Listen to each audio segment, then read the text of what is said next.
గురుభ్యో నమ. శ్రీ మహాగణాధిపతయే నమ. శ్రీ సరస్వత్యై నమ. భక్తులారా, వ్యాసప్రోక్త భాగవత మహాపురాణం చెప్పుకున్నాం. ఇంతకుముందు వరకు మనం శ్లోకాలు మాత్రమే చెప్పుకున్నాము. స్వామి రాసిన, వ్యాసులు వారు రాసిన శ్లోకాలు. ఈ సప్తమ స్కందంలోకి వచ్చాం మనం. 12 స్కందాల్లో ఇక్కడ ప్రహ్లాద చరిత్రం వచ్చింది కాబట్టి పోతనామాచ్యులు కమ్మటి పద్యాలు రాశారు ఇందులో. కాబట్టి అవి చదువుకుంటున్నాం మనం. నిన్నటి వరకు మనం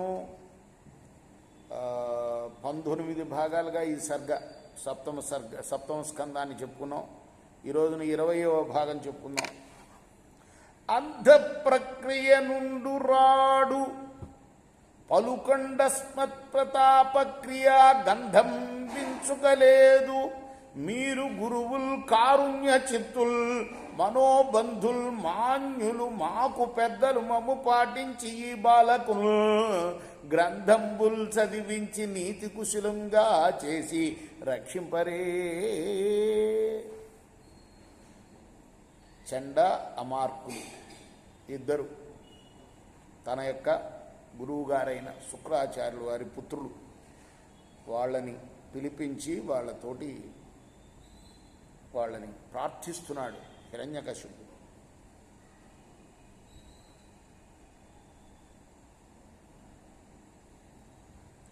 నా ప్రతాపం ఇంచుక కూడా లేదు వీళ్ళు, నా కొడుకులో.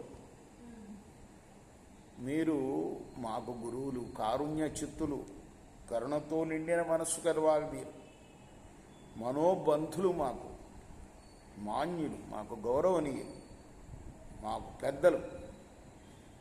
కాబట్టి ఈ బాలకుడి చేత గ్రంథాలు చదివించి నీతి కుశలుణ్ణి చేసి రక్షింపండి అయ్యా అని పలికి వారలకు ప్రహ్లాదును అప్పగించి కోడ్కొని పొండరిన వారును ధనుజరాజ కుమారుని కొనిపోయి అతనికి సమాన వయస్కులకు సహస్రోతల అసుర కుమారులను కొందరం కూర్చి, ఆయనకి సమాన వయస్కులు, ఆ ప్రహ్లాదుడికి సమాన వయస్సు ఉన్న పిల్లలతోటి అతన్ని చేర్చి అంచిత భక్తితోడా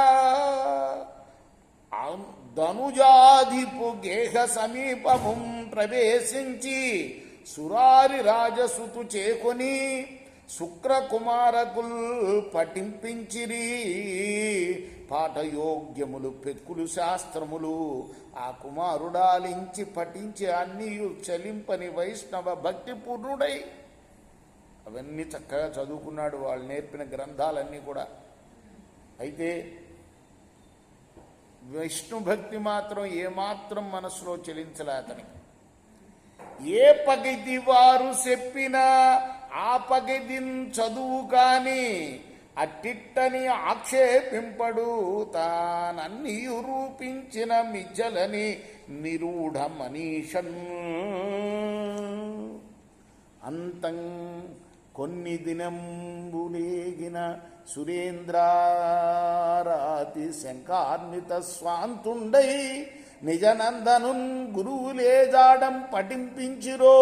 భ్రాంతుండేమి పఠించనో పిలిచి సంభాషించి విద్యా పరిశ్రాంతిన్ సూచత కాక నేడని మహాసౌధాంతరాసీనుడై వేగంగా నడిపించేస్తాడు గ్రంథాన్ని.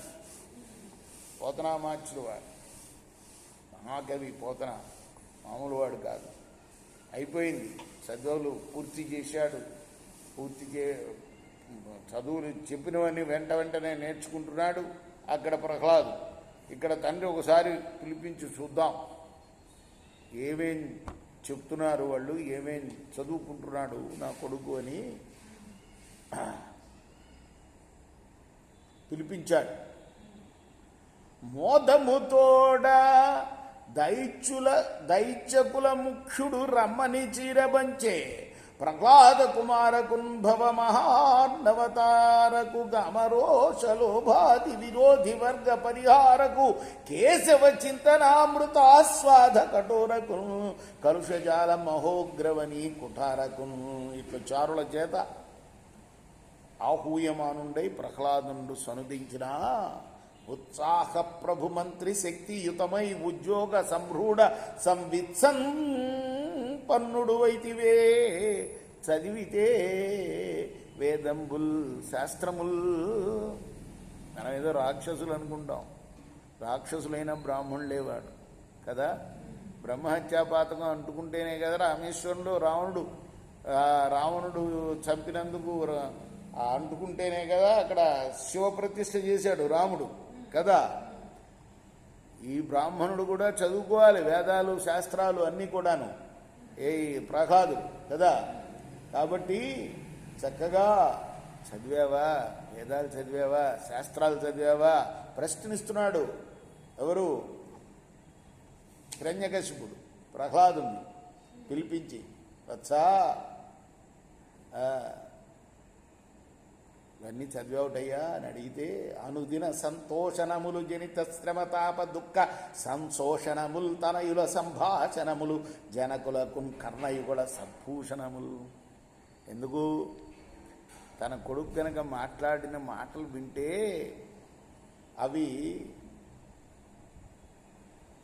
ఆ తండ్రికి భూషణాలు అవుతాయట, చెవులకు పెట్టుకుంటే భూషణాలు అవుతాయట, చెవులకు వినపడితే ఆ మాటలు. అందుకోసం ప్రార్థిస్తున్నాడు, అందుకోసం ఎదురు చూస్తున్నాడు, ఎప్పుడెప్పుడు నా కొడుకు వేదాలు వల్లిస్తాడా అని. మరియు పుత్రా, నీకు ఏది బద్ధంపై ఉన్నది చెప్పుమన్నా కన్న తండ్రికి ప్రియనందుడు.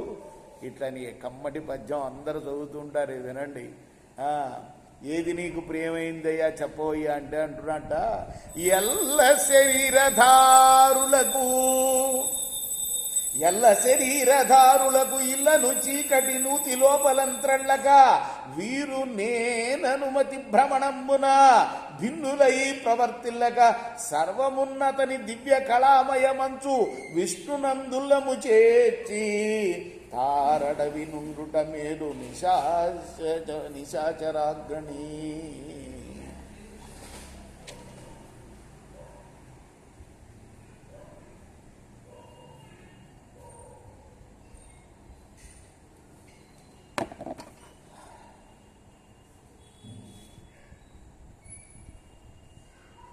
విష్ణువుని పొగుడుతున్నాడు. ఏ విష్ణువుని ఉల్లములో చేర్చి అడవిలో ఉన్నా పర్వాలేదు, నూతిలో ఉన్నా పర్వాలేదు కదా. సర్వము అతని దివ్య కళామయమంటూ ఎవడైతే ఉంటాడో వాడికన్నా గొప్పవాడు ఎవడు లేడు అనే వాక్యం చెప్పాడు. వాడే భద్రంగా ఉంటాడని చెప్పాడు. రేపు హిరణ్యకశిపుడు ఏం మాట్లాడతాడో రేపటి ఘట్టంలో 21వ భాగంలో చెప్పుకుందాం. కృష్ణార్పణమస్తు. సాయి కృష్ణార్పణమస్తు. శ్రీ సచ్చిదానంద సద్గురు సాయినాథ్ మహారాజ్ की जय। चकोरा हारती गो सद्गुरुनाथ देव साईनाथ पांचभौतिक तत्वंलाने हारतलित्तुमुरा निर्गुणं मगस्थिते వీడి ఎట్లి ఆకారం పొందితివో సాయిరాం సర్వము నిండిన నీవే ఇంకను ఉంటివి తల్లివలే రజోతమో సత్వమును